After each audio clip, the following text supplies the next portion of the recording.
What happened to toys? And we were just saying, wouldn't that be funny if you just go up to somebody, a friend, acquaintance, family member. Acquaintance. And you're just like, you know what? I got this nagging question. What happened to toys? Because listen, something happened. A lot happened, y'all. Okay. And we're gonna get into it. Possibly. I'm also looking forward to getting into our past lives as children. When we played with toys. When toys were still toys and we played, at least I did. I'm actually curious because I have some thoughts about you, and I think I have an idea about Rhett as a child that I remember that may not even be true. But toys, okay. Toys have changed. It probably isn't true. Toys have changed. But I'm interested. Do they even exist anymore by my definition? I don't know. Is it a long lost thing that we can only experience through nostalgia over the course of this podcast? I can't wait. Little reminiscing, a little conjecturing, as always, pulling things directly out of our butts and putting them on the internet and hoping that it will change lives. Yep. One pulled out of our butt at a time, a life is changed. And I am going to begin holding the microphone like this. Okay. That's my new thing. All right. Because I want to be able to turn. Loyal listener, I just want you to know that Rhett is now holding and hovering his microphone above the round table. And I may do a little mini bicep curl. Did you say this week at the round table of dim light? You didn't even say that.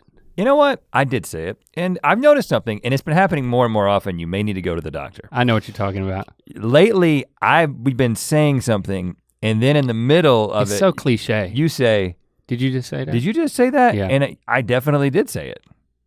Maybe it is a problem. I mean, it's happening weekly now. I feel like I'm crumbling. Definitely emotionally after what happened last night. Oh, okay, yeah. I'm gonna link the two because I think that I've never heard you use your name as a verb. I'm still kind of I'm reeling, man. Do that more often. And I'm glad you were there I'm ready for you to tell me.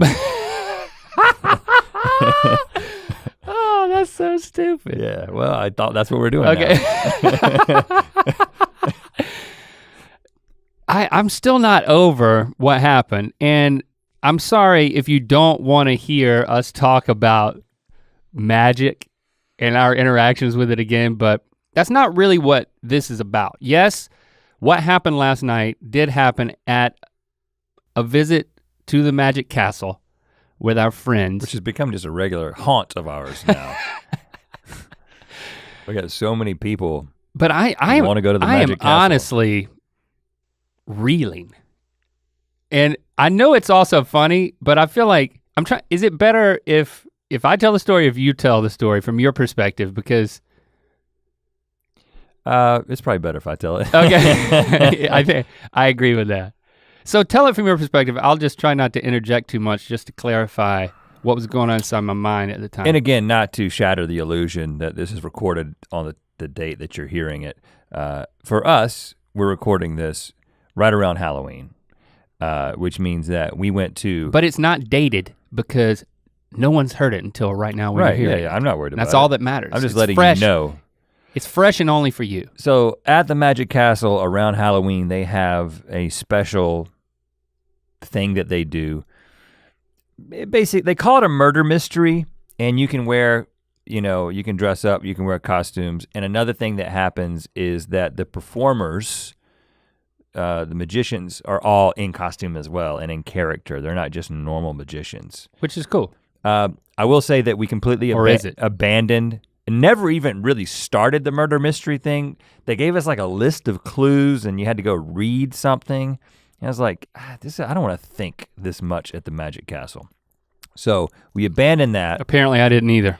But we went to the Close-Up Magic Gallery, which is our favorite place.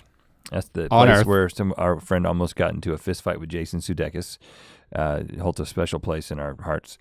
And the guy gets up there and he is pretending to be Sherlock Holmes, putting on a British accent, dressed as Holmes himself. And he begins to go through his act and he's putting it all in terms of like solving clues and, intuition that Sherlock Holmes would have.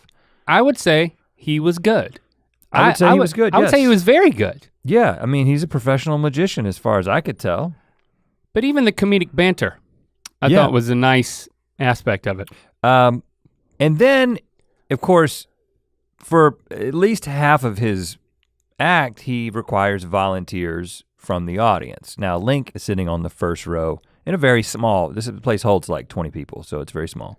And if you listen to the other Magic podcast, you know that last time I was standing in the back and I still got made a fool out of. Yeah. I became the butt of the joke and I was happy. I was happy to be that. So he gets to this one trick and he says, for this I need a volunteer. And you can see there's 5 people sitting on the front row, Link is one of those. And he kind of looks at the 5 people and he avoids the people directly in front of him because he had just used those 2 people, 2 of our friends, for the previous trick. Mm-hmm. So he's got the 3 people he's choosing from. And he looks at our friend Jenny and as he looks at her, she's going. She's just shaking her head. Kind of looking down. Very, very emphatically saying, do not pick me. It's like when a horse makes that sound. But I will say. She did that motion. Silently. But she didn't make a horse I will say sound. that he looked at you first. Yeah. Now you had also just done something in the previous trick where somebody had to say when they were gonna stop. They said, say stop when you're compelled to stop. And she never said stop. So I said, stop. And I thought that was a funny joke to compel her to stop. Grabbed the arm of the volunteer. Who was a friend of ours. And said, stop. I thought it was funny. And then you could kind of see that the guy, when he began to figure out who he was gonna choose for the next trick, he looked at you and was like, not the guy that just interjected himself into this previous trick. He goes over to Jenny, she shakes her head, and then he's kind of at a loss. Is he gonna go beyond you out to where Christy was sitting? Mm-hmm. And then he just lands back on you very reluctantly. And as he was picking you, I was thinking inside, no, guy, don't pick him. If this trick— I wasn't wanting to be picked, by the way. If this trick— I wasn't asking for it. —requires a person to do things that a normal human being would do in response to a magician, you've made a mistake. That's what I was thinking. You know, again, the 95 out of 100 times that you pick somebody, they're gonna do the thing that the magician wants. And I know that you're in the elite 5%, I'll call it, of people who are not going to behave normally for a number of reasons. So the trick was— I don't know the reasons. The trick was he put a cup of colored markers in front of Link. And then let's call them Sharpies. And then not a sponsor. And then gave Link a pad of paper that had 3 shapes on it: circle, a square, and a rectangle. And he said, sir, what I want you to do is I want you to take one of the markers out of the cup, any color you want, and choose to color any of the shapes that you want. No, he didn't say that. He said, I'm gonna turn around and choose a marker, and then he said, color the triangle. Oh, he told you which with your marker. He was like, pick. But he didn't say the color. color The triangle any color you want, and then he's also facing away from us and he's coloring. Now, right at the very beginning, you picked up a marker and then put it back down and got another marker. And at that point— Is that a crime? At that point, I figured that probably screwed this guy up. Right, because it's probably based— I don't know how the trick works, but it has something to do with him knowing what you've chosen. And if you choose 2 of them, his whole trick is screwed, right? All I knew was that everybody was watching me pick a marker, so I'm like, I'm like fluttering my hand over the marker, and then I'm like— being a little extra. I agree. And then and then I'm like, am I gonna choose this one? No. And then I let go of it and I chose another one. And then he said, color the triangle, and I did it. And then 2 more times did the same thing. And I'm just thinking, I'm just choosing markers, man. Now I will say— I'm trying to be fun, I'm trying to have silly, trying to have fun and be silly. You'll have silly if you want. But I wasn't trying to do— I had no ill intent. You didn't think— honestly— that the trick hinged on you just grabbing a marker and holding it up. Because you're supposed to hold it up. How could it? And I'll say, because he continued on with the trick, I was like, oh, okay. Maybe he didn't screw it up. Yeah, I did this 3 times, guys. I picked 3 different markers and colored the 3 different shapes. And as he continued to color shapes. After all 3 shapes were colored and the magician had colored his shapes, As he turned around and faced us, I saw a look in his face of utter disappointment. He knew that his trick had failed. Busted. And he knew that it was your fault.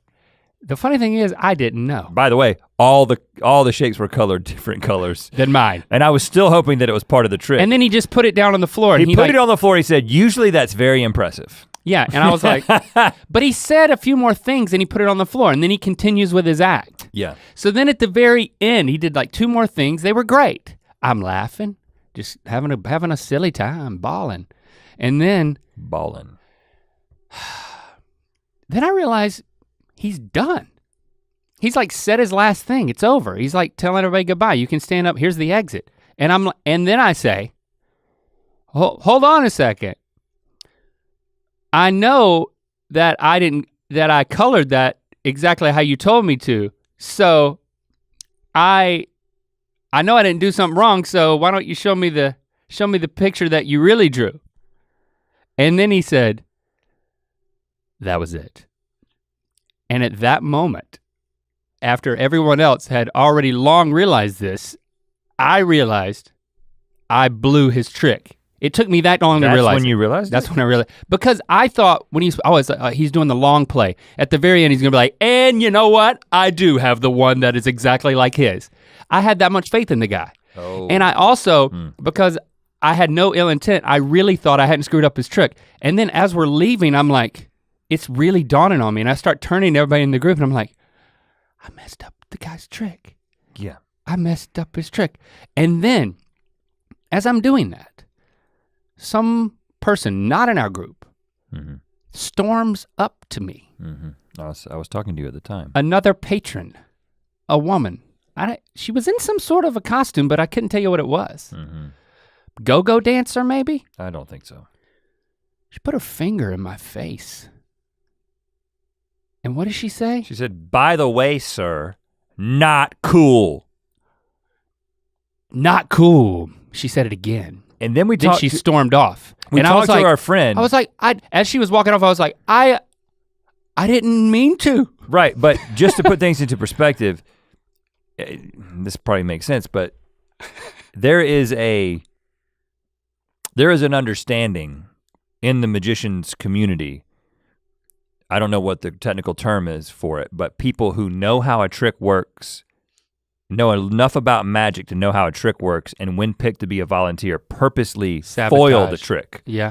For some own personal gain or just to be a troll. And so lots of people thought that you were a troll. And that woman who is a magician's aficionado, obviously, that's what she was dressed as. Oh, okay, yeah. Kind of looked like a fairy, but. And in retrospect, I understand why she did it. Because if you had done it intentionally, it was a complete douche thing to do.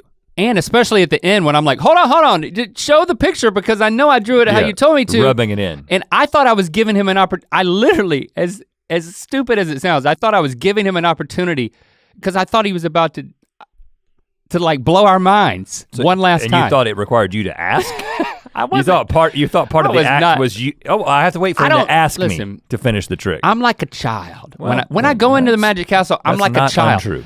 With childlike wonder, I experience everything. Oh, I'm picking markers. Which one am I gonna pick? Maybe this one. Nope, this one. And that's I'm having so much fun. I would never choose you as if I was doing a trick. But let me tell you. He didn't know, and he tried not to choose you. So bad after this that I was like. The person who invited us, like the member, I went up to her, I was like, her reputation is on the line. I was like, I want to let you know that I didn't do it intentionally. I am so sorry. And then a few minutes later, I'm like, you know what? I'd like to talk to the guy. Yeah. If there's any way I could talk to him and apologize. That'll make it better. I ended up, she came and got me a little bit later and I went out there and Sherlock Holmes was standing out there. And I was sad, disappointed. Yeah. He was apologetic. He's like, you know what, the first thing he said was, I should have been more clear. And I'm like, hold on, no. And then he starts talking, he's like, when you picked up the marker, and I was like, whoa. I don't know how to do your trick. I don't want to know. I just want you to know. I wanna look into your eyes and I wanna say, I did not do that on purpose. I'm just an idiot. And I'm so sorry. That would be a good t-shirt. So sorry. I did not do that on purpose. I'm just an idiot.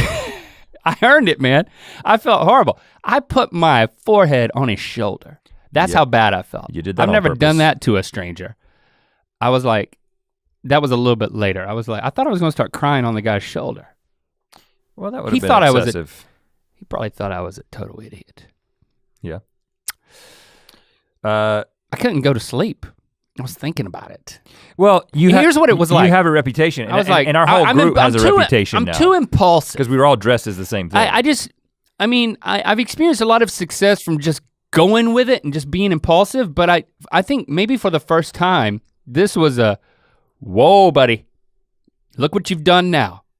You've totally I could have shaken the foundations of a magician's career. Unintentionally. You did. Well, but it was a small audience. I think he could, I think maybe it's good for him. I think he learned a lesson. First of all, go with the instinct to not pick the person that you think is gonna foil the trick, and go to the second row. Go beyond the first row, go to the second row. Or when that happens, you gotta have a contingency plan.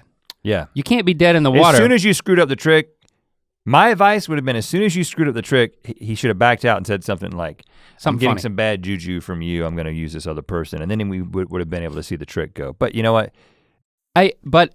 Nobody intended, and you didn't have bad intentions. You haven't lived life until you know what it feels like to foil a magician's trick unintentionally. It's like being at a comedy club and a stand-up comedian is up there and you find yourself trying to like stand up, I'm gonna give you a compliment. And then you end up like heckling him and decimating him. How is that even possible? That's what I feel like I did. But I don't think I need that in my life. I feel like You're telling me that I haven't lived until I hey comedian, I think you're great and I wanna do everything I can to support you. Ironically, I'm murdering you right now. That's what I felt like I did. Well, don't be so hard on yourself. Just don't do it again. I do feel like I was making it about me because I was choosing the marker and that was just going on instinct. And I don't know if I should back off of that because I've built a whole career on it. Well, I think that. But in that setting. I think the application of it is in the moment where you're supposed to be just behaving like a normal person. Bringing the attention onto yourself might be less than desirable for the person who the attention is on. I wasn't even trying to bring the attention to myself. I'm not even Once saying, I found that I had the attention, I was just gonna choose a marker. I'm not saying that you were thinking about it. I'm saying that in order to not do that, you would have to be intentional to be like, okay, I've been chosen as a mark in this thing and now I'm gonna behave as a normal human should. Did you notice what I did for the two other acts after that whenever they were choosing people? You looked down. I bowed my head. Well, I bowed my head. That's a good prayer start. That I would not be chosen again. Okay. And then I left early. But we gotta talk about stay. We gotta talk about toys. We could talk about the Magic Castle over and over and over again. We probably ad will. nauseum. But we're gonna talk about toys. But before that, we are gonna let you know that you can outfit yourself. Yes. With the Forest and Farm collection, starting with your head. Look at that. These are the latest in hat technology. You just stick it right on the front of your head. And you hold it like this. This is, of course, a miniature horse, which is one of my loves. And this is a piece of wood, which is one of my loves. We also have shirts and socks that go along with this, so go to mythical.store to pick those up. Of course, you can't get Rhett's shirt. Here's the deal. The reason I decided to wear this shirt is not only because I love the color palette, but because I want to show you tangibly it's an ugly shirt. What it means when we say for a limited time, okay? In fact, almost everything we're doing now is for a limited time. We put it in the store. If you like it, you've got a shot at it because when it sells out, we're moving on. As is the case with this incredible shirt that I'm wearing right now. I'm not even gonna say what it is because then I'd have to say something else. But it's really awesome, it's really cool. I choose to roll the sleeves up. You can't trigger your own saying of that. Whose freaking phone is that? Oh, that's my computer. Wait. My wife is wanting to FaceTime with me and she's in Malaysia. I feel like I should take this. All right, do it. Oh gosh, she's in bed. Dude, you can't. Hey, I'm currently podcasting, but I really wanted to answer this. And tell her that I'm here. Like, keep your covers up. I'm completely closed. It's early morning in Asia. Okay, should I give her my mic? Bring it over here so we can mic it. Well, I don't know if I should have this conversation. I think we should have this conversation later. I love you too. Stay right there. she's Okay, I'll call you when I'm done with this. Okay, bye. You know what? Let's not do this. You know, you've got a life. This is just our podcast. Okay. That was interesting. You muted it. That's good. I did. Okay. That was a risk, man. Well, that's a relief. This is still the ad, by the way. Oh. That's what you get with the video version. Okay. Yeah, still the ad. We're actually gonna splice in footage of that video call. Okay. No, we're not. That's impossible. Let's talk about toys. The other night, I was tucking Lando into bed, and he was, Lincoln wasn't going to bed because I think it was a weekend, and he was staying up watching a movie or something a little later, but Lando still needed to go to bed, but he doesn't like to go to sleep if Lincoln's not in the next room, okay? So I was like, you know what? Okay. I will stay in your room as long as you want and hang out with you while you go to sleep. We installed this hammock swing that's like a seat beside his bed. He really wanted one of those. And I just installed it. I was like, I'm gonna sit in this hammock swing. Comes out of the ceiling? It's attached to the ceiling, yeah. It's a hangy down. In a joist. In a joist, yeah. A cross beam. Lando has an exposed beam in his ceiling, if you must know. This is what you care about? So how sturdily the story's not going to a failed swing. It has nothing to do with that. Okay, well, I don't want your life to go to a failed swing. That's why I'm just checking in and making sure. Oh, thank you. Yeah. I was like, I'm gonna sit in your swing, you're gonna lay into bed, and we're just gonna talk, you know? You know, talk. Like we do when we speak in the made up language. I was trying to say, I'm going nuts, man. Yeah. I was gonna say, imagine that. Imagine that. We're just gonna sit here and have a conversation. Yeah. Family members. Who does that? Who just talks to each other? Right. I thought it would be refreshing and cool, and I didn't have anywhere to be. So I sit in the swing, and he's laying there, and we're talking, and I'm looking around, and I said, Lando, I'm realizing something. There is something that I had a lot more of when I was your age than you have. And of course, you know what this is because you already know what this podcast is about because we've already teased it, but he didn't know. So I'm like, can you guess? He's like looking around, he's like, hammock swings? I'm like, no, son, I actually didn't have a hammock swing. Good guess though. Your amazing father mounted this for you because you asked for it, but I didn't have one when I was a kid. He was like, chairs? He was like looking around and seeing stuff, which is actually, he should have been doing the opposite, looking around for what he didn't see that I had. Right. And I was like, ultimately, after playing this game for 45 minutes, not that long, I said, toys. He eventually guessed Legos because he has Legos in his room. I was like, not Legos, but broader than that, just toys in general. Lando, when I was 8 years old, I had a bunch of toys in my room. That was my thing. But you don't have any, man. You live in a totally different 8-year-old world than the world that I lived in. Your room looks totally different. It's like you're a different, it's like you're on a different planet where toys don't exist except for Legos and a few odd Nerf bullets. Planet Mabada. And and you told me this and I was like, yeah, that's definitely the case. Now, they do have toys, but they don't have the number of different toys. Right, I mean. They may have a lot of a couple of things, because I think that's the case with my kids. Now, yeah, because I mean, all my kids have Legos. Lando has that. He also has like the bigger type of Legos called Bionicles. That's basically a version of Legos. That create men. He has the Bionicle Legos that are Star Wars. You know, he has some pop figures because Lily and Lincoln really got into those like over the past few years. So he started getting into that. Did he go through the Duplo stage? Oh yeah, of course much earlier. You're talking about like 3 years old. But it's because of screens. And of course, I started taking him through the toys that I play with, and I'd like for us to do that with each other. But it's because of screens, man. They've got games and shows and at their beck and call at all points. And I was like, that's your problem, Lando. Of course, now his eyes are always like, oh, you're attacking my screens. That's what you and Mom are always talking about the screens. But I'm like, when we watch shows, it was, the only time kid shows came on was like Saturday morning and then after school for like a 2-hour window. It was not on demand. And then we were just left watching adult shows. You know, like, I'd watch reruns of Matlock or like game shows, stuff that was made for adults that like kids could tolerate, you know? Right. On Thursday night, as probably an 8-year-old, I guess I'd watch Dukes of Hazzard, but then of course I'd have to watch Dallas right after it at my grandma's house. I had to go to bed after Dukes of Hazzard.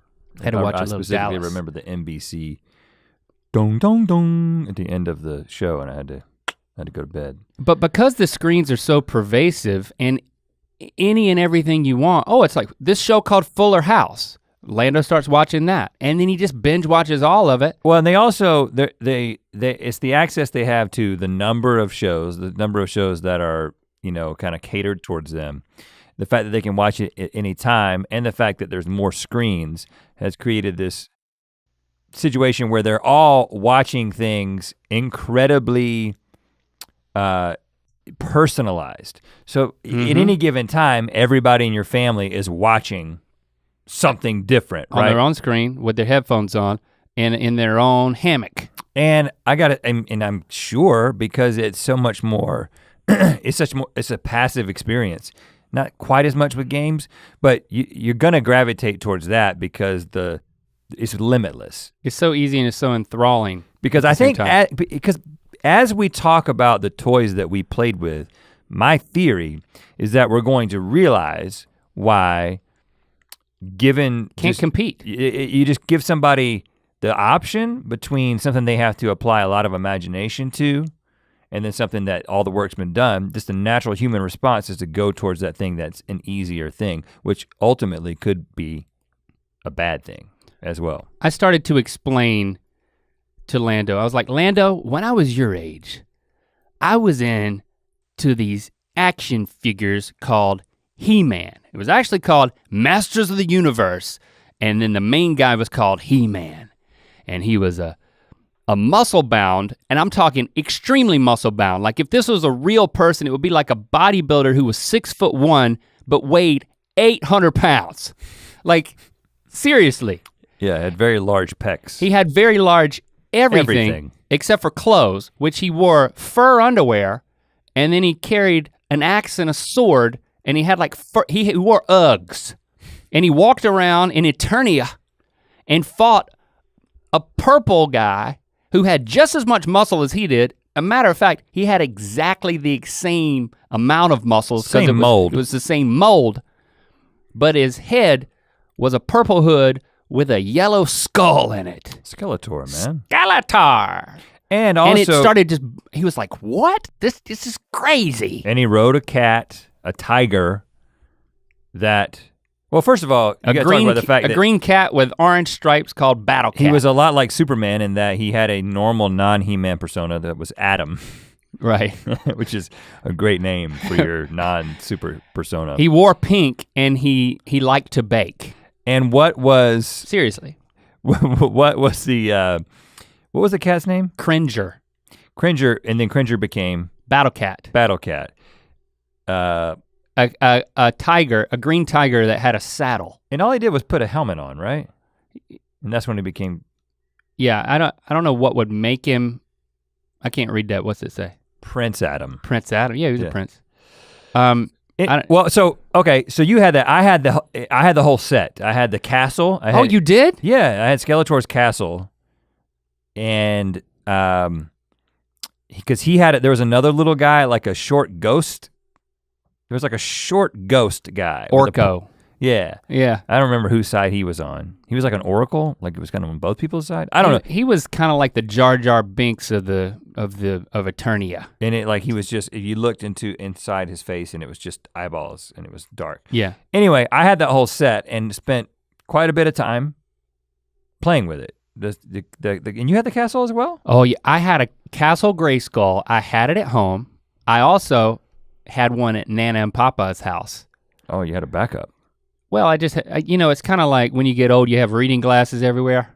Everywhere I went, I had to have another Castle Grayskull, which it wasn't Skeletor's castle. And this is something I only learned from watching the Netflix documentary, which I'll go ahead and plug it. I wanna make sure I get it right. The toys that made us.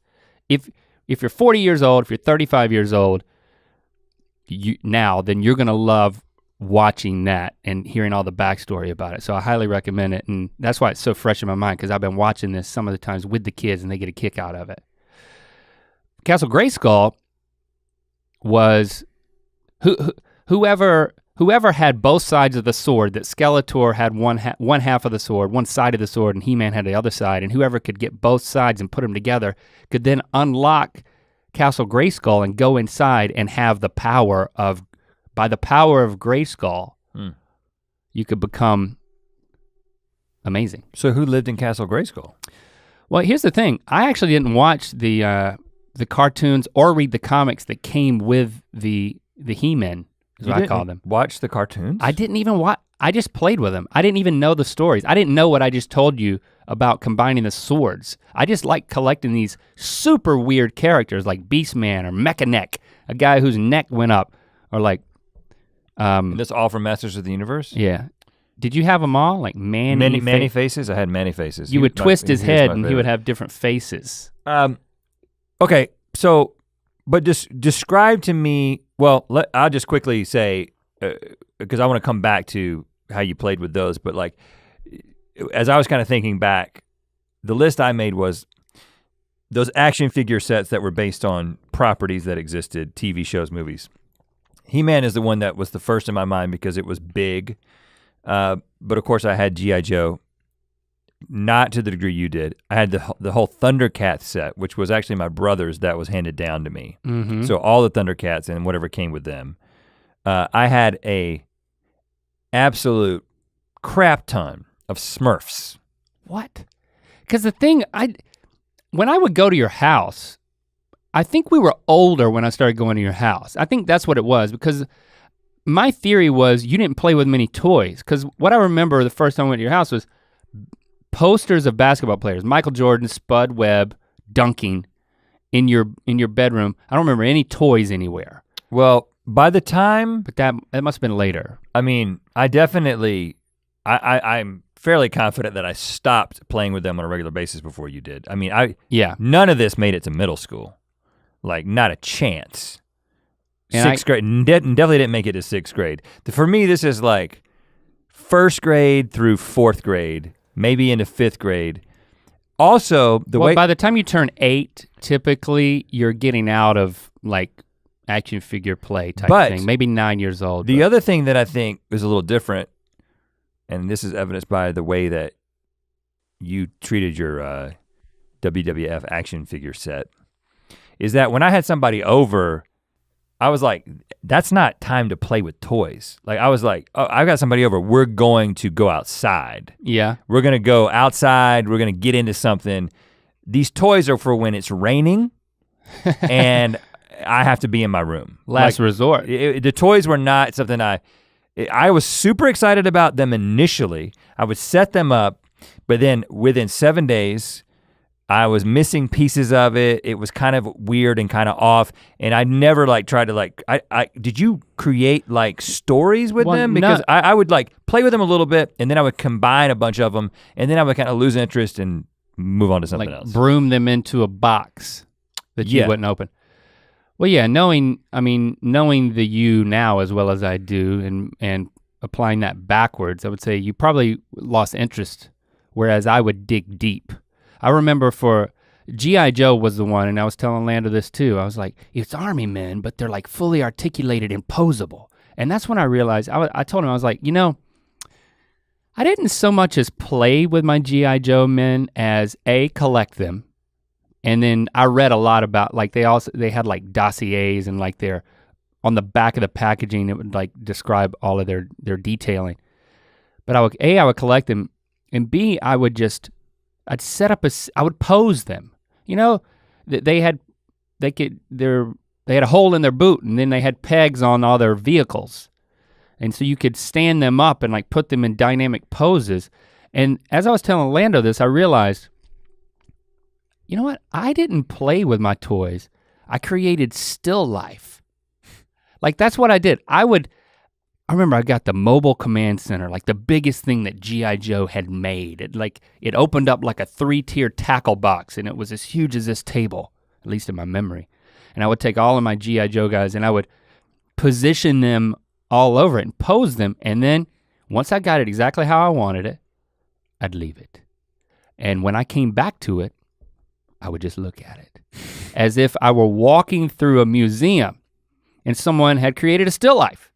Yeah, and that's what I did. If I ever went to the trouble of setting it up, and again, I would put, it wasn't like Castle Grayskull just had He-Man. It was like, Castle Grayskull could have Smurfs in my world. I think it's hilarious that you were big into Smurfs. Like, what do you mean? I don't even know what you mean. They were little figurines? Non-articulating. I know what Smurfs are. No, I'm specifically describing them. They were about this tall. They were rubber. They were 3 inches tall, 4 inches They tall? were rubber, and they were not articulating. They were all stuck in a pose, kind of like the California raisins. Oh, I collected all those from Hardee's. But Smurfs had way more than the California raisins. Do you collect all of them? I don't remember. But again, for me, it wasn't about collecting. It wasn't like, I've got to get the Papa Smurf because I don't have the full set. It was about putting them into a situation, and again, this is usually on a rainy day, getting it set up and then just destroying all of it. You know what I'm saying? Mm-hmm. It was just like, okay, who's the Lionor? Lion-O, yeah. Lionor. Lion-O's gonna come through and Thundercat on the Smurfs, whatever that involves. You know what I'm saying? And a Thundercat Thundercat's a verb now. Can take out 12 Smurfs at a time. Oh gosh. Yeah, Lion-O has no problem with Smurfs. Right. It was just they're both good. It was just a hodgepodge. You didn't even stick to like good versus evil. You were like good decimates good. No, in my world, Skeletor and He-Man could be buddies. They could team up. They could both ride Cringer at the same time. That was fun. Cringer didn't complain. Battle Cat, I mean. Okay, yeah. Get it straight. My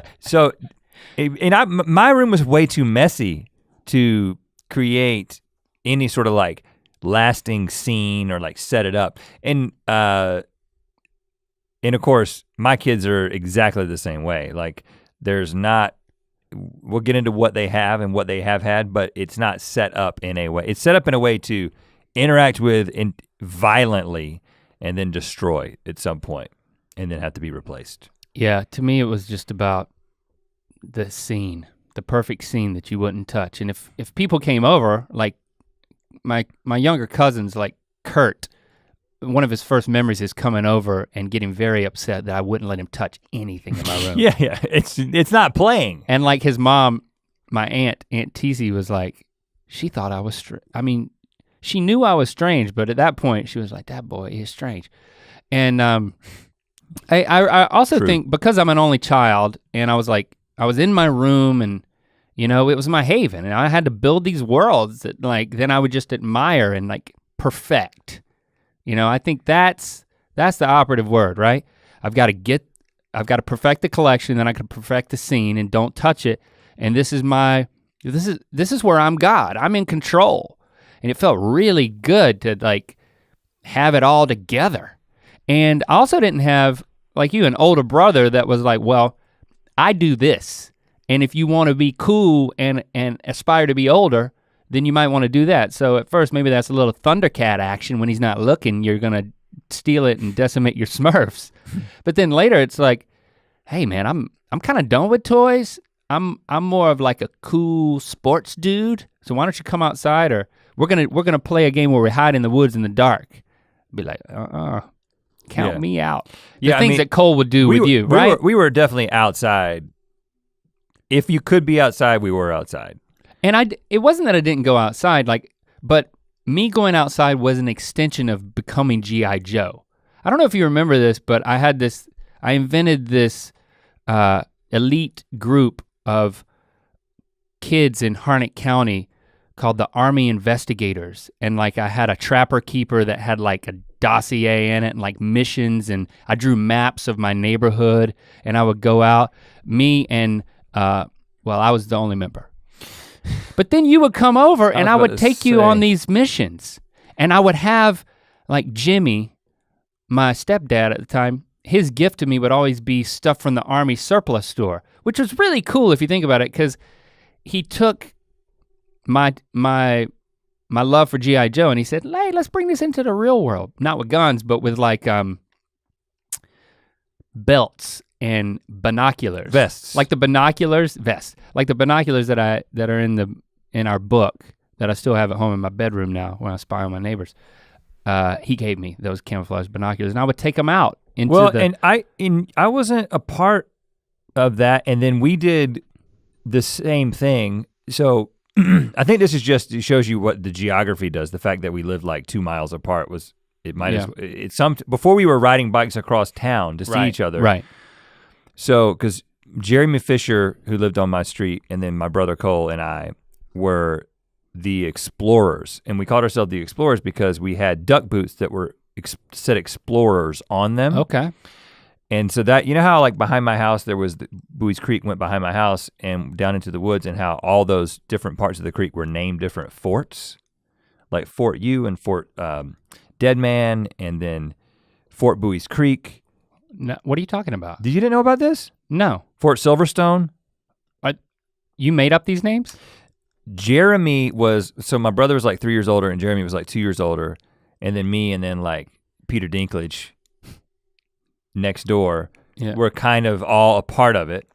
And you named different points in the creek different fort names. Yeah, and then we would go out there. See, and it was Jeremy Fisher, the older guy, who kind of well, yeah, because you play with all the kids in your neighborhood.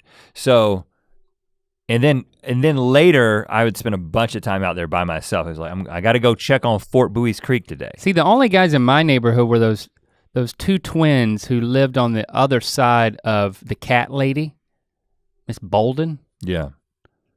And the shoe twins or something. No, I can't remember their names. Sounds like a nursery rhyme. SCHUE. The shoe twins. Lived in a shoe. They were older, they were scary, and they rode dirt bikes. Yeah, I was staying away from those guys. When the Army went out investigating, had to steer clear of the dirt bikes. What else did you play with besides Smurfs? Obviously Transformers. I had Transformers. Oh, yeah. I had a lot of Transformers too. And to me, Transformers were they're separate from this first group, which is posable, because there's a mission with those. You change them, they're active. You change them from one thing to another. And they weren't easy. No, and so it's like a puzzle. So I had a bunch of those. Do you have Optimus Prime? Optimus Prime was my favorite thing. I played with him a lot. I had the third generation, maybe a second generation. Do you remember the Constructicons? I think is what it's called. It was construction equipment, bulldozer. They were yellow and purple, and they were bad guys, and they each transformed. Were they in the Transformers world? Oh yeah, they were Decepticons, and they would all transform into one huge thing. So it was like Voltron. Mm. That was awesome. So you had to collect each one, and then when you got all of them, you could create a huge robot. Did you do this successfully? Oh yeah, man. I would have never been capable of that. I posed the hell out of that guy. I would set him up and let him lay. Yeah, before I got to, one of them would have broken too significantly before I was able to collect all of them and put them together. Look at the picture, man. Okay, I remember that guy. That's a lot. 1, 2, 3, 4, 5. There's at least 6 guys in there. And I also had. That's cool, man. GoBots. No, you didn't. Yeah, I did. You had the cheap stepchild of Transformers. Yeah, and they were. They had a cartoon too. Now the interesting thing is, so I was looking these up because I was like, what were those called? And I just put in Transformers ripoffs, and I got a list of the 10 worst Transformers ripoffs. See if you remember any of these because I only remember GoBots. GoBots is number 10. And they were all, don't you remember? They made the same thing. We're looking at this picture. Oh wow, a lot of cars made a man. I just remember that I didn't play in the GoBot world, man. I was loyal. Like super simple cars that became this other guy. Now, there was also RoboForce. Nope, never heard of it. Convertors. Never heard of it. Zybots. ZY bots? Yeah. Stariors. Never like Stariors, like warriors but with a star. It's a cool name. Roadbots. Roadbots? No. Robotron. Nope. Mysterians. Nope. Rocks and Bugs and Things. You're reading an ad now. No, Skip it. No, that's it. Oh. Transforming things. Oh. And then Rock Lords that turned into rocks. Yeah, that's sadly derivative and just sad. They transforms into a rock. Give me a break. The Transformers were amazing, but the funny thing is I never watched the television show or the movie, and the movie is like a cult classic. The original. Yeah, and they talk about it in the Netflix series. Well, I don't know if I want to, of course I can spoil it, right? Spoiler alert. If you want to watch the amazing Transformers movie, which I personally still have not seen, then mute right now because I'm about to say Optimus Prime dies. He dies. You talking about the one made in the 80s that was like stop motion? Yeah. Oh yeah, the animated movie in the animated. 80s. I'm not talking about the Michael Bay. Yeah, I know that. Well, I wanted to ask you because I have a theory. So my favorite toys were what I call the subversive category of toys. What? Garbage Pail Kids. Oh. And then Mad Balls. I do not know what a Mad Ball is. Oh, you don't know what a Mad Ball? Mad Balls were probably my favorite toy that I had. And because Garbage Pail Kids were like baseball cards, but they were demented children who all had like something nasty about them. Yeah, don't you remember these Mad Balls? They were. Oh, you're talking about it's like a cush ball, but it's like a it's a monster's head, and my favorite one was the eyeball. It's a smushable ball that you can throw that's like made of like that smushy material, but not the stress material that we have today. It was perfect for me because it was a ball. So it was this super thing that, gross. It was gross, and it was like a character, but it was also a ball that could be thrown. It could be thrown at Smurfs. If it can kill a Smurf, you could wipe out, a horde of Smurfs with one Mad Ball. You're like a homicidal maniac with the Smurfs, man. No, I'm just. What do you got against Smurfs? I was just they're easy targets, man. They're just sitting there looking so happy. They need to have their world ruined. From time to time. You are Gargamel. You are. I love Gargamel. Yes, you are him. I always incarnate connected. But Gargamel's with the darker characters. Gargamel's a cat guy though. Well, he's got his flaws. He's not perfect. But did you have you didn't have Mad Balls because you didn't know about it, but did you have Garbage Pail Kids? I had Garbage Pail Kids, but I didn't feel good about it. Right, so that my theory is that those things that were a little bit, that were darker, you moved away from and were like, I don't know, that's real trashy. It was twisted, man, it made me feel. But what were you afraid of, what was gonna happen? And we didn't talk about this. The funny thing is that we were best friends and we spent a lot of time together, but you didn't talk about your feelings about Garbage Pail Kids. Yeah, let's get into the finer points about what's your hang up with Garbage Pail. I mean, I'm surprised that was your friend. If I never went to your house and saw you decimate Smurfs, because that would have been the end. I didn't. Again, that was something I did on my own. I was a sweet, tender child, and again, you've seen me at the Magic Castle. I'm pure, man. But I still mess things up. It's. Like, I mean, you look at. They're back too, by the way. I'm sure Garbage Pail Kids had a resurgence. Look at Barf and Barbara. She's literally vomiting into the thing she's cooking on the stove. I mean. It's pretty awesome. They're so great, and you could have that and it was. Tell me another one. Tell me another one. We got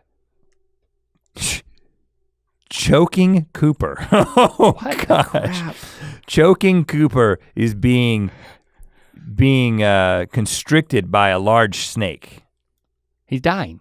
Yeah, he's dying. He's being killed by a snake. Vincent Van Gogh Oh, this is a kid who has cut his own ear off, just like Vincent van Gogh. Oh my gosh. Shepard would love this. Sharp Shaw, a kid whose crap? ridiculously large teeth have punctured his own face. The people who come up with this are the type of people, well, they're like you. Big-hearted Beverly is hugging two boys so hard that they are suffocating. That is so wrong, man. Oh, Smiling Stan, that's just Stan Lee. Stan Lee was a garbage pet. No, that is a reissue, I believe, or that may just be a Photoshop. Oh yeah, Paris Embarrassed. Oh yeah, see, we got into these. Yeah, you got into some modern takes, some memeified Garbage Pail Kids. But like Drippy Debbie. I did have them because a lot of people had them at school, and I felt in order to be cool, I had to at least represent. For me, there was just something about things that were. You're exactly right. You know, we were in such a, we were in the world of kids, you know, and there are those, you want to subvert that a little bit just to feel alive. See, the thing that I think the last toys that I ever had were my WWF, now WWE, I guess, action, well, they're not action figures. They were not posable. They were like they were thick and they were made of rubber and they didn't move. But you could buy the wrestling ring and I had a lot of those. Yeah, and those were very cool. They were very big. And here's the thing, toys back then, I remember I would go to Sky City and I put my bridge layer, my G.I. Joe bridge layer on layaway and I'd pay like $4 at a time until I could spend the $30 to bring it home. But I'd also go there and buy, whenever I went, I would look to see what wrestlers they had. It was hard to get toys. Like the whole collecting thing, it was very difficult because it was all about local inventory. And they may not have the one you want. Oh yeah, so I never had any good wrestlers. I never had Macho Man, I never had Hulk Hogan. I would just go and I'd be so desperate to get a wrestler, I'd buy a crappy wrestler, like Bruno Sammartino.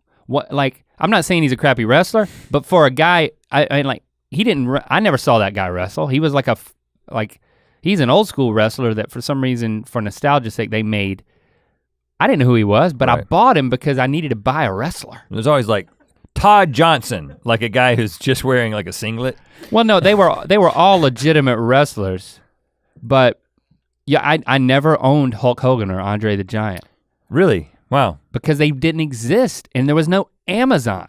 So nowadays, there's a resurgence in all these toys for adults because we want to, the experience I'm having right now is the reason why you can go on eBay and you can buy a Skeletor or a Hulk Hogan. I never got that Hulk Hogan. I'm gonna get it now. I'm gonna put it on my desk, man. That kind of thing. There's a booming business of collectibles for that stuff. There's that place in Pasadena, where they have like the glass closets and they've got all the collectible stuff in it. But it's not like, but our kids are not interested. Our kids could get anything they wanted, yet they don't want any of it because it can't compete with the endless supply of digital screenage, man. Well, okay, so I wanted to talk a little bit about the toys that weren't screen-based that our kids had, because I think that there's a lot of crossover here between our kids. Yeah. And some of these things are in common with what we had. Nerf. We had Nerf. So, but for us, Nerf was mostly just a Nerf football. That was what I thought of as Nerf. I didn't have, that I recall, any Nerf guns. But I had, at Nana and Papa's house, we had a bunch of blasters, they call them. Oh, we did have the ones that shot the little suction cups. Mm-hmm. And now the Nerf blasters, there was a point at which Arsenals. I built an arsenal. I built this giant, I got some of that like stuff that you put in your like shop so you can hang up tools. With the holes in it, yeah. With holes in it, and I built it and put it on Locke's wall so that he could have all his Nerf blasters like just ready for the taking. And he and Lincoln wanted to start a channel where they reviewed Nerf guns because that was a thing for a while. Yeah. Yeah. So that was something that it was super active. You can draw your own conclusions or have your own opinions about whether or not it's, good for kids to have fake guns. But the next thing was Legos. But they had a lot of that and it was super active. They all had Legos. And we did too. Legos is like, that is amazing how the staying power that they have. I mean, I think it's through the licensing of like all the movies and whatnot, but. Well, and in my house, there's still to this day just a couple of giant bins of Legos. At your house, there's a bunch of bins of Legos, but they're like meticulously organized. Like actually not anymore. Really? Like there's times when I would come over to your house and your kids would like have like every color organized in a different bin and we're like building something specific. I passed the disease along. But now what we do is like Lando's the only one who still plays with them and we'll lay out a bedspread and we'll dump out the bin on it and then he'll start playing. But the last time he did that, it broke my heart because when I dumped out the thing in the bottom, there were like 85% complete sets that I remember putting together with Lincoln, I don't know, 6 years ago. And then they were in the bottom of this bin just like eroding. And I couldn't take it. But Lando didn't care and he was just playing with all of them and we don't buy anymore. He's 8, he's getting out of it. Right, well some people don't, some people stay on. Beyblades. So yeah, they play with those. It was so, that was cool. Like Locke was so into Beyblades. Explain what it is. So basically it's I believe that it may have been a TV show first. I don't think so. It ended up becoming a TV show. Anyway, it is these spinning tops that you pull this rip cord to start spinning the tops and the two Beyblades go into an arena and battle each other and the first one to stop spinning loses. And like you get a collection of Beyblades. He played it with his cousins, he played it with me. You know, that was something that Lincoln had got into a lot. I just remember him as like a 4-year-old, Beyblade. This is what he wanted him so bad. That was a cool toy. Yeah.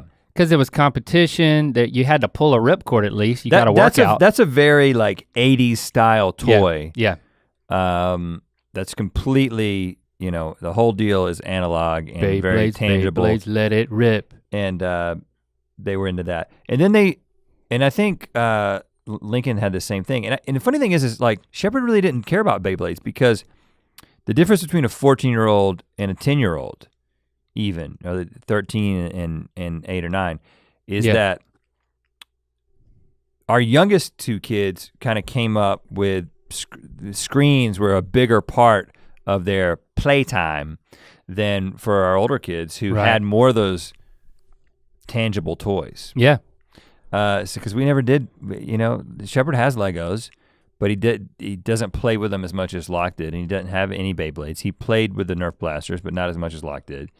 They also had those Spider-Man wrist things that could shoot stuff. But again, here's the thing. Like, yeah, they had those gimmicky one-off toys, like the modern day version of the Hulk hands. You put the big Hulk hand over your hand, you smash it together, it says Hulk smash. But that's not a line of action figures. That's not a robust world of toys that then you could watch a cartoon or a movie about, you know, or create your own. I mean, it wasn't an immersive type thing. I was trying to search for that. I was like, what action figures exist now? I think that's what I Googled. And then Google told me. What'd you learn? Just Marvel movie stuff.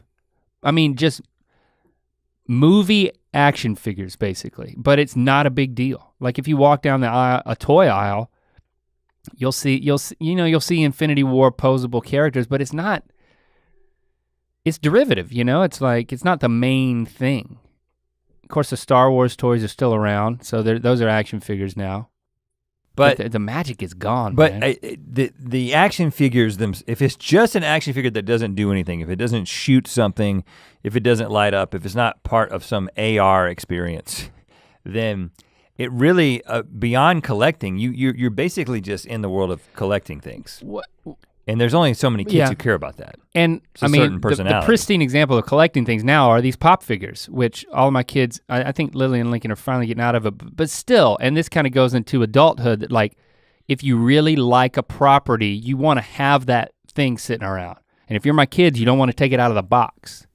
You know, you have the Hawkman pop figure. Somebody sent that to you. I have a bunch of Hawkman figurines, you know, different versions of him that people have sent me. But it's in our office. They want to have a physical representation of their best screen experience. So toys just fills that slot. It's like, what can I have in the real world that represents my jam, which is the screen world? But they don't spend time posing with those or doing characters. Voices for them, playing. They don't. As much. No, they don't play with them. They display some kids them. out there who are doing it. They display them, and that's it.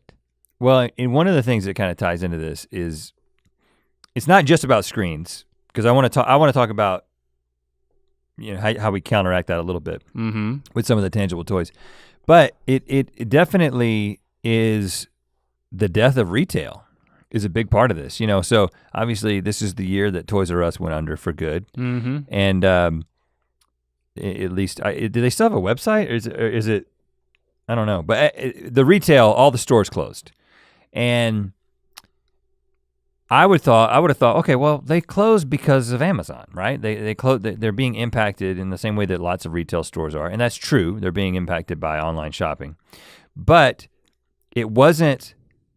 It didn't follow suit that all the purchases that were taking place in retail moved online, because year over year in September, Nerf was down 30%.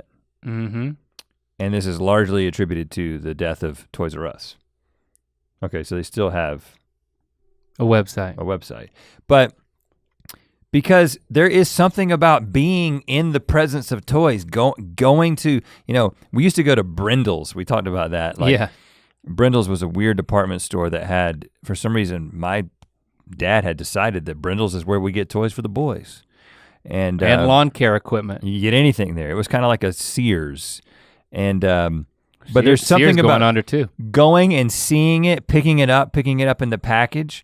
That is a completely different experience than just looking at something on the internet. I mean, we experienced the beginning of this. I remember going, the change. I remember going to Toys R Us, and instead of walking down the toy aisle, I would go straight for the Nintendo and Sega aisle. And what they would have is they had retrofitted aisles that used to have toys on them, and it was flat, and it was like laminated cards. You remember this? That you'd flip up, and you could look at what would be the front packaging of the video game, and then if you flipped it up, you could read what would be the back of the packaging of the video game, but it was a representation of it where you could read about it in person, and then they had locked cabinets where if you got someone, you're like, I want Street Fighter 2. Yes, it cost $75 in 1990, whatever it was, might have been late 80s. But I'm gonna get that, and then they pull it out of a glass case and give it to you. It was just like, it was laminated flappers. And they dedicated a whole long row of Toys R Us for that. And that was the beginning of the downfall. It's like, well, yeah, I can read flappers on the internet. Once the internet happens, yeah. I think the operable question is, but what do we do with our kids at this point? You know, it's like, I feel like Lily, you know, she's 15. She's basically not a child. Locke's not that type of a child. They're not a toy child. They're gone. Yeah, Lincoln's gone. It's really just Lando and Shepard. I mean, so with Locke, in fact, we failed them. I was talking with Locke the other day. You know, he's playing basketball. He's taking, you know, these difficult courses or whatever. He's got this AP course, and he was like, we were talking about Red Dead Redemption 2 coming out, and he was like, I mean, first of all, he didn't play the first one. He didn't play games that much, but he was like, I'm never gonna play that because I don't play video games. He's like, I honestly don't have any time. He's like, I do homework, I practice basketball, and I do some social stuff, but it's just like, there's not a place for video games in my life anymore. Like, and I've been feeling that way for 20 years, but, and he's probably a little exceptional because they play so much basketball. Right. Lincoln's big into the games that he plays on Xbox. But it's like, I feel like with the older ones, it's kind of like, okay, they've kind of got their thing. Again, whether they play video games or not, they're kind of on this track. They're gonna do. Once you're 8 or 9, you really don't play with toys anymore. I'm feeling this a lot with Shepard, who's 10, and right now, as was evidenced by the call from my wife in the middle of the podcast, she's out of town. I am taking care of the boys by myself. I don't even know where they're at right now. No, someone's watching them right now. But He-Man would know. I am, I've got Shepard and the perfect specimen of muscularity and masculinity.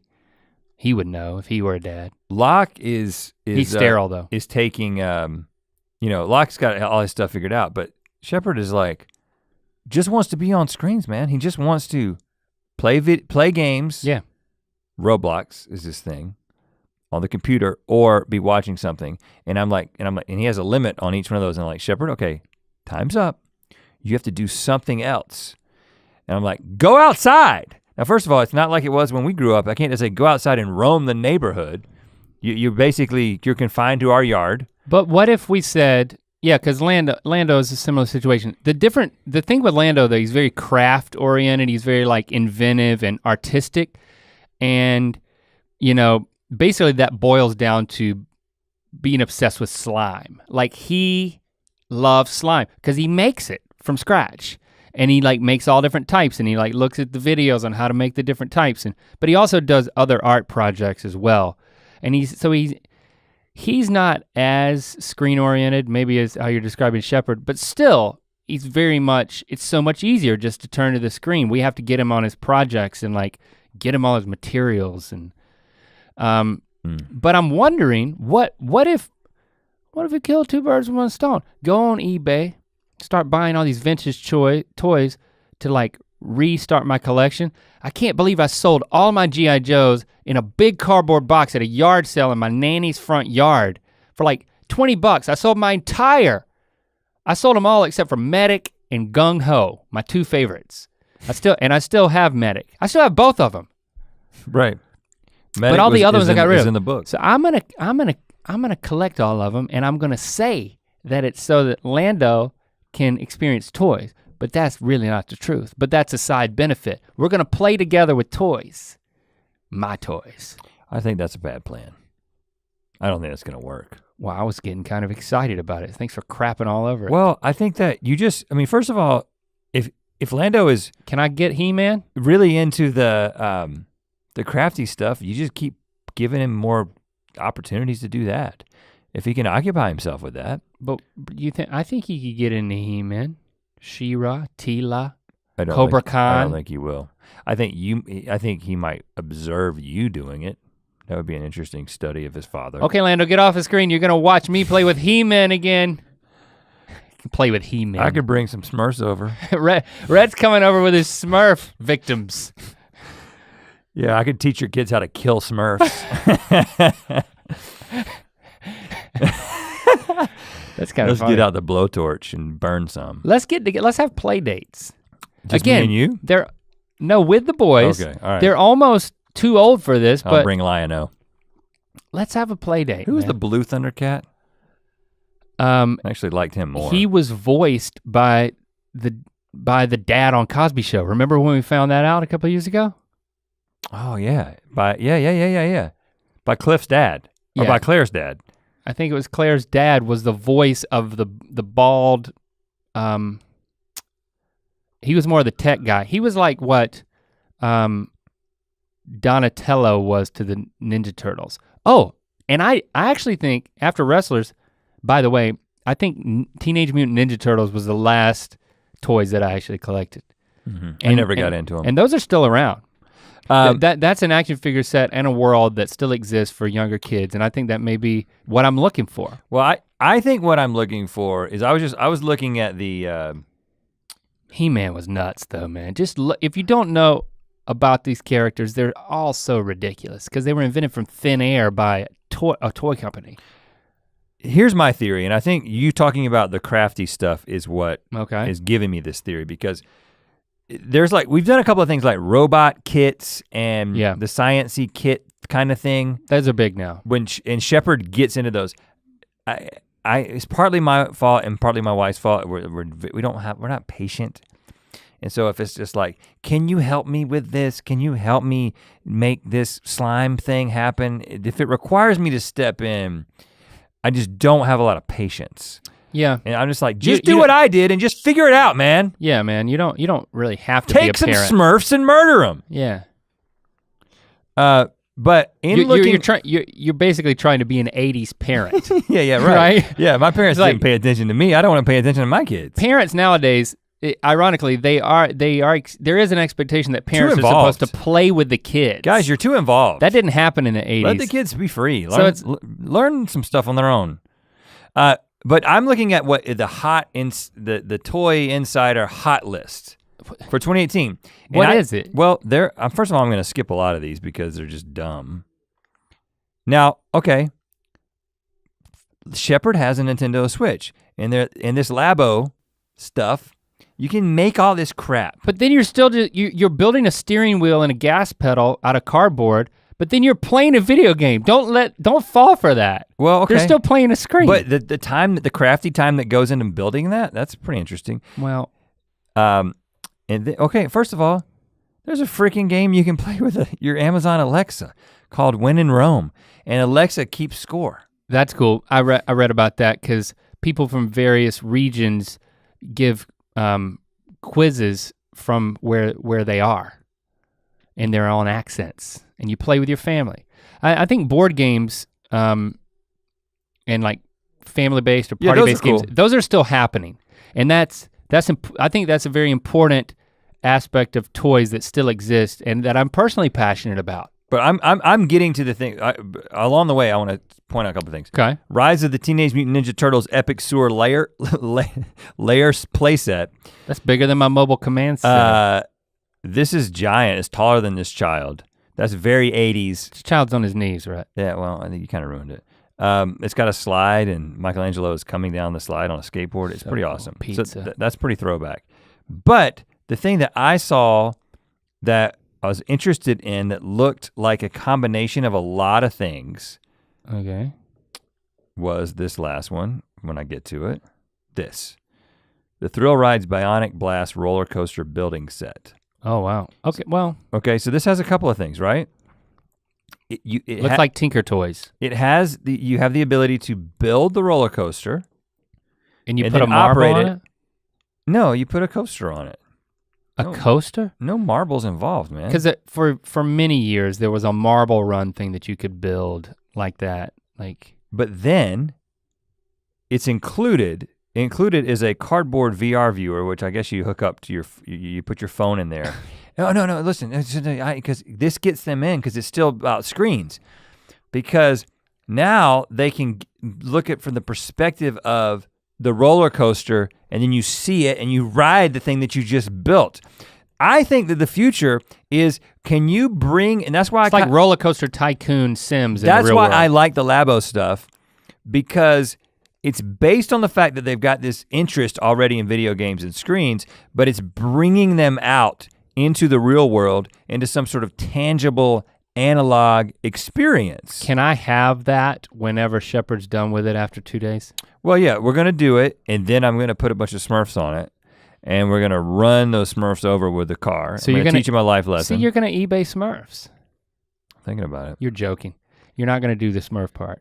But that's that's something that, sure, once he builds it and plays with it a few times, we'll bring it to your house. And then it won't have all the pieces. But at least next time I'm like, Shepard! Can I use it first? I guarantee you we'll keep all the pieces, then Shepard can have it. It'll be like mint condition. No, I mean, you can buy it and give it to me if you want to do that. I'm not gonna buy it so your family can have it first. That's ridiculous. I might get it for your kids as a Christmas present. Since when have you bought my kids a Christmas present? Every year. No, you haven't. Yes, I have. What did you buy them last year?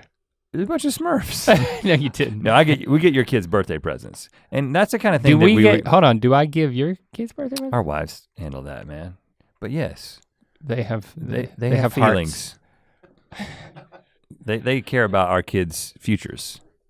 We're kind of just along for the ride. Not true. We care about our kids' futures. Gosh. All right, let's go into conclusion zone. You're gonna buy Shepard a VR-based Tinker Toy set.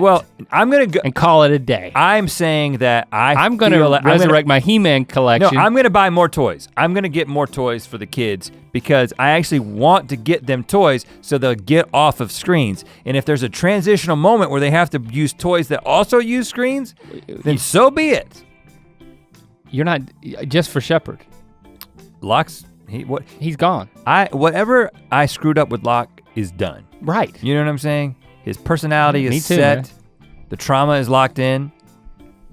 You know, he is who he's gonna be. Right, but those younger, Lando and Shepard, got a couple more years of malleability. Some muscular It's really the ages 3 through 5 that you have to worry about, and that's over for us. We've blown it. I wish I had read a book about parenting. Oh gosh. I miss toys, man. I want to be a child. This is not about my kids. Who am I kidding? What happened to toys? That was the question that we were answering. They're done. They're over. They became digital, man. They went on a screen. They are gone. Yeah. And with rare exception. It's just for weird people who go to hobby shops. I love family board games. I love tabletop games and I love party games. Those are an exception. It's not what we've been talking about. But the quintessential action figure world is gone, and I mourn it. We'll speak at you again next week. Thanks for hanging out with us, and let us know, #earbiscuits, what toy you were obsessed with. And what toys your kids are playing with right now. Maybe there's something that we should be getting for our kids who is still of the toy age, and you can tell us what we should get them. Yeah, let's do it. We'll talk at you next week, because we love you so much. To hear this Ear Biscuit in its entirety and make sure you don't miss an episode, follow the links in the description to subscribe on Apple Podcasts or anywhere else podcasts are available. To watch more Ear Biscuits,